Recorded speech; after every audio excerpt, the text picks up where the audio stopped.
ဒီလိုဈေးပေါတဲ့ဆက်လီတလုံးရှိုံနေတဲ့တရက်ကိုဖနက်ပေါင်းထောင်ကြီးထုတ်ပြီးတလကို300နဲ့ချီအမျက်ရှာနေပြီဆိုတာတင်သိပါသလားကိုပိုင်စီဝါရေးစားခြင်းပေမဲ့အရင်တိတ်မရှိဘူးဆိုရင်ဒီဖနက်ထုတ်လုပ်တဲ့လုပ်ငန်းလေးကတဲ့အတက်အကောင်းဆုံးရွှေတွင်းတစ်ခုပါပဲဒီလိုသိငယ်တဲ့လက်လွတ်ဆက်လီရှိုံနဲ့အိမ်မာတဲ့မိသားစုလုပ်ငန်းလေးအလွယ်တကူစတင်နိုင်ပါတယ်လုပုံလုံးတွေကလည်းအရန်ကိုရိုရှင်းပါတယ်ဒီလိုရာပါဖနက်ကုန်းချန်အပြားကြီးတွေကိုစက်ပေါ်တင်ပြီးပုံစံခွက်နဲ့ဖိဖြတ်လိုက်ရုံပါပဲအဲ့ဒီနောက်ဖနက်အနားသက်လေးတွေကိုစက်နဲ့ချောမွေသွားအောင်တိုက်စားပေးရပါမယ်ပြီးရင်တော့ဖနက်ကျိုးလေးတွေကိုတက်ဆင်လိုက်တာနဲ့စီးလို့ရတဲ့ဖနက်တရံအလွယ်တကူရသွားပါပြီ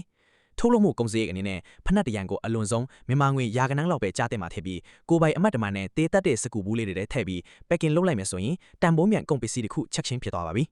အရေးကြီးဆုံးကထွက်လာတဲ့ဖနက်တွေကိုဈေးကွက်ထဲမှာဘယ်လိုဖြတ်မလဲဆိုတာပါပဲပထမအဆင့်အနေနဲ့ဒေတာရင်းကဖနက်လက်ကားတိုင်တွေကုံစုံဆိုင်တွေကိုလိုက်လံချိတ်ဆက်ပြီးလက်ကားစင်းနဲ့ဖောက်တဲ့အတွင်းမှာဒါကပုံမှန်ငွေဝင်လမ်းကြောင်းကိုဖန်တီးပေးပါလိမ့်မယ်ဒုတိယအဆင့်အနေနဲ့ခေတ်နဲ့အညီ TikTok လိုလူမှုကွန်ရက်တွေမှာဖနက်ထုတ်လုပ်တဲ့လုပ်ငန်းစဉ်တွေခိုင်မာမှုတွေကိုဆွဲဆောင်မှုရှိဗီဒီယိုရိုက်တင်ပြီးကိုပိုင် brand တစ်ခုကိုတည်ဆောက်ပါ